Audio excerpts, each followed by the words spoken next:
Τι είναι αυτό? Ένα σπουργίτη.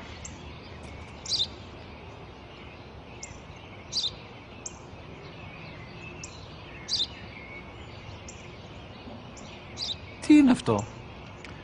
Μόλις τώρα στο είπα, πατέρα, σπουργίτη είναι.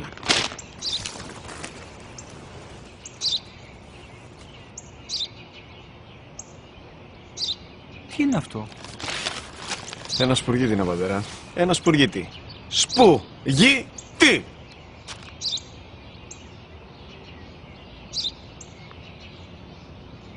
Τι είναι αυτό? Γιατί το κάνεις αυτό το πράγμα, μπορείς να μου πεις? Τόσες φορές σου είπα, είναι ένα σπουργίτη! Δεν το καταλαβαίνεις! Πού πας?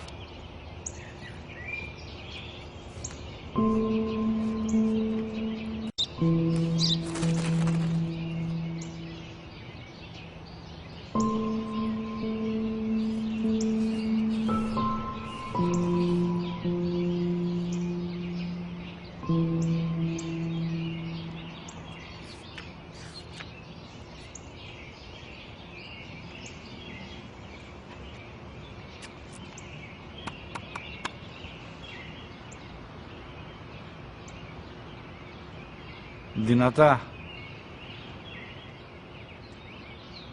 Σήμερα ο μικρός μου γιος που πριν λίγες μέρες έκλεισε τα 3 καθόταν μαζί μου έξω στο πάρκο όταν ένα σπουργίτη ήρθε και κάθισε απέναντί μας. Ο γιος μου με ρώτησε 21 φορές τι ήταν αυτό και του απάντησα και τις 21 φορές ότι ήταν